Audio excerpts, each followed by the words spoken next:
Cows. See cow. All right. Welcome back to the channel, everyone. This is a update vlog because clearly we are in a very different vehicle right now than we are normally into. So, life update. What's been going on? Where should we start? Okay. Why are we in a 200 series? So what had happened was I was going to work very early morning, and this BMW wagon just merged into me. He just didn't see me. I don't know if he was on the phone or what, but he completely just ran straight up in me. Dented out door, but the door was working, locking, window going up and down. We've been through this before. We debated if we want to go through insurance or not. This, that, the other. Long story short, they totaled our car because of the door damage, and they did not want to fix it. So we were on the hunt for a new car. We talked about what we would get if we're not going to get a Land Cruiser.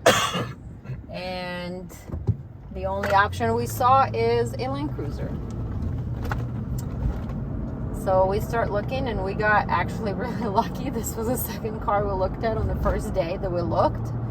Both of us were very set into like, okay, this is going to be like a month-long search to find exactly what we want because we're very particular.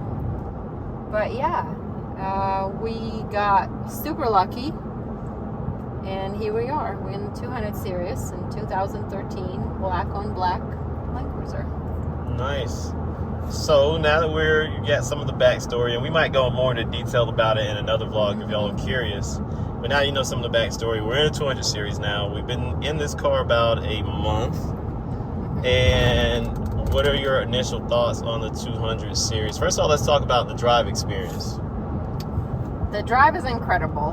The car is smooth like any Toyota. It's very solid on the ground. I feel like this car is heavier than the 100 series was, so you can feel it.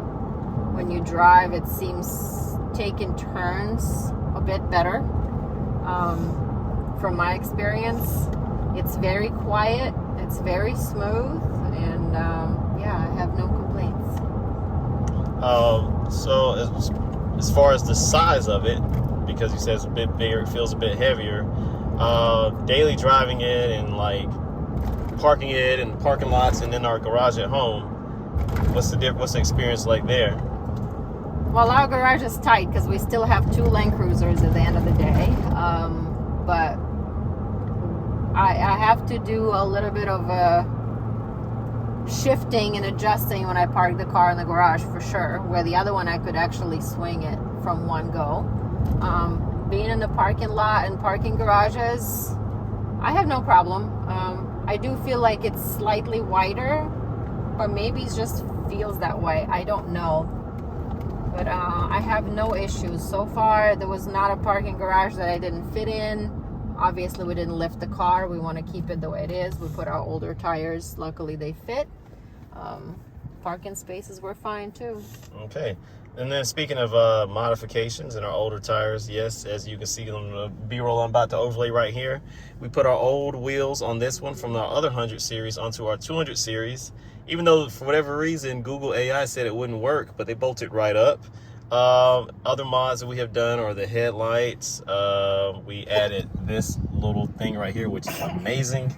And the cameras. Now, cameras aren't really a modification, but all the little extras that you get with this car, do you like them, or do you think that the 100 series was better without all this stuff? No, I like them. Well, obviously, we drive in older cars. Anybody who's been following us know that. So we used to the old school cars. When I go in reverse, I actually turn around and look. When I park, I turn around and look. I don't really use the cameras for that because I just don't feel as comfortable as looking myself. But some of these extra features are definitely handy. Some of these cameras, when they show you kind of the very limited 360 view, it helps when I park in the garage because we have tires on one side of the garage and I can actually see how I'm inching it instead of hitting the tires. So that is very helpful. Rear view camera is definitely nice, just from when I'm pulling somewhere, or just a quick glance is definitely comes in very handy. This whole system is a bit more is a bit better than 100 series was, but we also have to say, I mean, it's like an 8-year difference between two cars. But obviously my CarPlay and my screen is very handy as well. What else? There's a small things here that I'm not used to anymore, like the folded mirrors or the automated windshield wipers. Like, it's how not used to I am to the newer technology, whereas some people like, yeah, that's been around for a long time. But all those small things definitely come in handy. Can I live without them? Yes, because I'm used to it, but I'm not complaining. I like it. So, newer technology, something that I guess we're still trying to get used to, is this whole keyless entry stuff. You want to tell everybody what happened with this keyless entry situation? So that whole thing, right? I think it's very convenient not to have your key in your hand all the time, when the car senses your key when you come to it, locks, unlocks the door.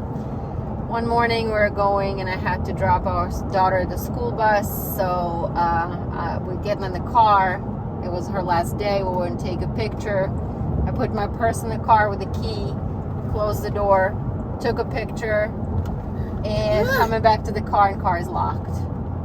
When we bought the car only had one key. So here I am with locked car that will not sense the key to unlock the doors, and the key is inside. That was not a fun experience. Definitely learned the lesson. Never, ever, ever leave the key in the car. We Googled it. Apparently it's quite common for these cars to lock it. I don't know, it's because the purse was in the back seat and it was too far for the key to be detected, and that's why it locked, thinking it's not in there. Not 100% sure, but anyway, that happened. So now we actually do have a second key, and I no longer leave the keys in my purse and put the purse in the car with locking the door. All right, y'all. So that was our quick update with life. We're in a 200 series Land Cruiser right now. I still have my Hondo, and I still want to run it up past 500,000 miles if possible, inshallah. And yeah, I just wanted to give y'all a quick update. And if y'all have any questions or anything like that about 100 series versus 200 series, pretty sure we're going to be doing that in the near future and letting y'all know what we think about these cars, because they are extremely different. And I'll just go ahead and tell y'all, I still like the 100 series better. But the 200 is great. But hey, look at that G-Wagon. Ooh. Do I still want a G-Wagon? Yeah, sometimes I still do want a G-Wagon, even though I know that this is a better car.